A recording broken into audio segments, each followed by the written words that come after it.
So we are at our last section, part five, which is family finances. What are currently stable and unstable professions here in the US? If you look at this chart for labor participation rate, which is the percent of people 16 years or older employed, you see that we're currently at a 40-year low since 1978. But also, you have to consider people are getting paid less and the quality of jobs is going down, and many are doing part time or temporary work as well. So it's actually worse than what this chart shows. And really, the stable jobs in this last um, decade or so have been from two primary areas from either the military industrial complex, you're either part of the military or build weapons for the military, or for people in the financial services section. For example, I graduated in 2003 from Cal Poly with a bachelor's in computer science, and everyone I know, even with master's or PhD degrees from even more prestigious schools than mine, have been laid off at least once or twice. Personally, I've been laid off three times, so my field is really unstable due to massive outsourcing. But some people I know that work for major financial institutions as bankers or people in accounting or other financial services, maybe corporate lawyers, or they have stable jobs because they all depend on the banking system here in the US, and they depend on the US maintaining world reserve currency status and being able to print as much money out of thin air as they can. And so basically, they're all the best jobs, the most stable jobs here in the US, they're all money managers. And all other jobs, such as the STEM jobs, science, technology, engineering, manufacturing, they're all unstable because they're going to cheap labor markets. And if you think about the STEM jobs, what do they all have in common? Um, they all basically they build some kind of product and they release it to the market. And they have a mindset of usually they want to invent something that will benefit the world, that would be, change the world for the better. So they're very service minded in the STEM fields.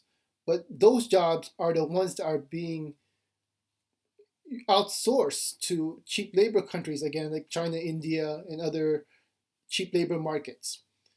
And so, what will happen to money manager occupations when the US dollar inevitably collapses? Well, of course, if US loses world reserve currency status and the US dollar is not used as much anymore, or the US people living in these lands switches to another money based system, like the SDR or something maybe gold based or commodity based, these money managers will lose their job. There's not going to be any money to manage anymore. And so, before they had prestigious jobs making great incomes, now they'll, many money manager type of jobs, they might become like, farmers or fishermen or something different.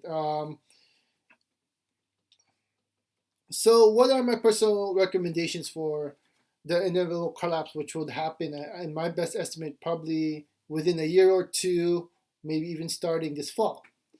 So number one, you want to get out of debt. Okay. As again I said that when the U.S. dollar collapses and the people living on these lands in other Western countries as well, they switch to a new money system, their debt is going to go up maybe two or three times for the new money system. Along with that, their incomes are going to go down as well. You should also have an emergency cash fund for at least 3-4 months living expenses physically stored somewhere where you can quickly and easily access it. So maybe have a safe at home where you have some money, and in the case of any emergencies, or there's like a bank run, or there's limitations for banks where you can maybe only withdraw like $500 a month or something from your bank account, or you can't even access your bank account at all because of a bank holiday. You have emergency money for you. You should also stock up on emergency supplies and food good for at least 3 months and prepare an emergency survival backpack.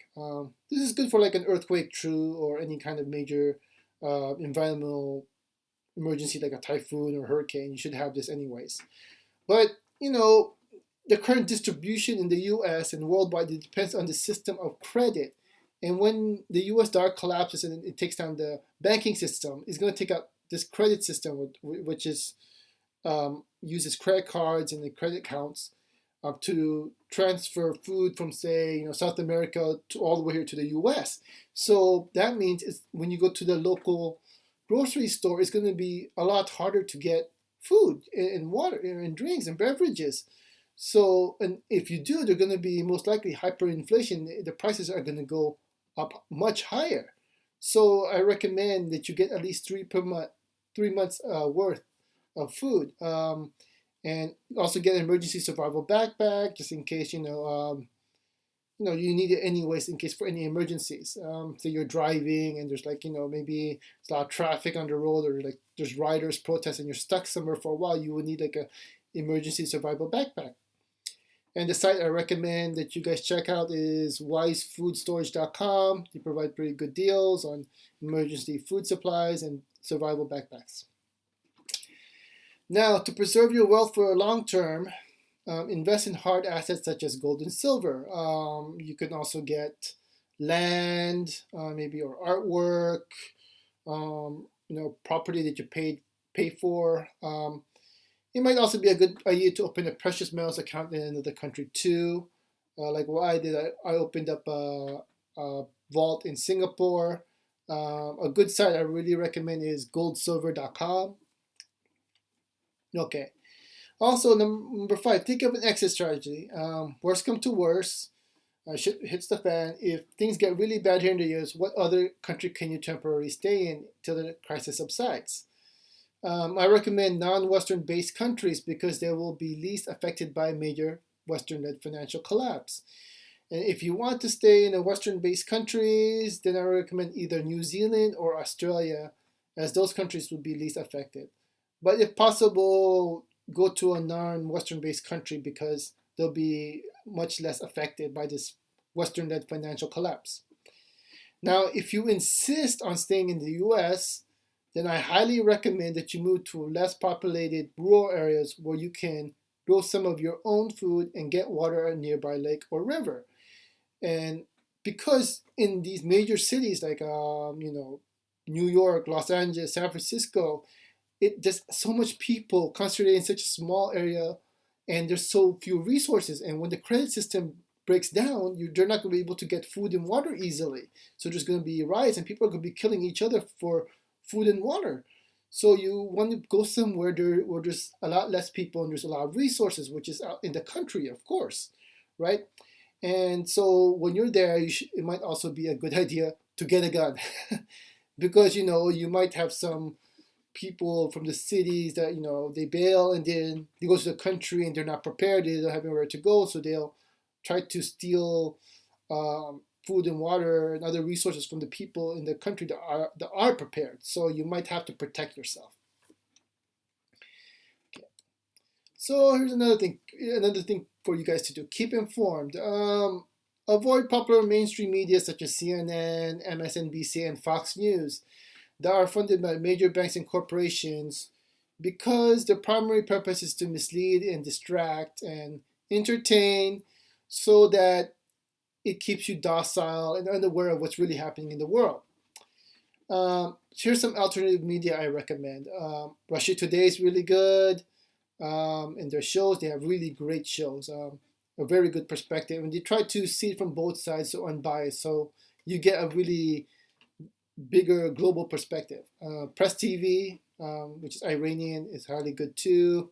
Infowars by Alex Jones is really good for information on how the US and other Western countries are becoming more like a military dictatorship, and they're militarizing their police, and basically they're imposing martial law eventually. Alternative media TV is good as well. Storm Clouds Gathering is good.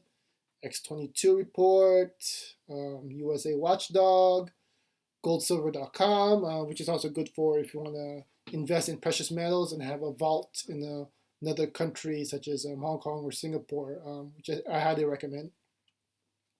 There's also some good YouTube channels. Some Peter Schiff channel's good, USA Watchdog, Infowars, Jim Willie, Fabian for Liberty, X22 Report, X22 Report Spotlight, Paul Craig Roberts is good, Ron Paul, and Gerald Celente. Okay, so that's all my information for you guys. This wraps up the presentation on finance. Again, you guys all know how to contact me. So if you have any questions, feel free to call me anytime or email me. I'm also on Facebook. Again, I wish you guys all the best. Feel free to share this information in my presentation with your other your family and friends as well too. Help spread it around. I wish you guys all the best and take care.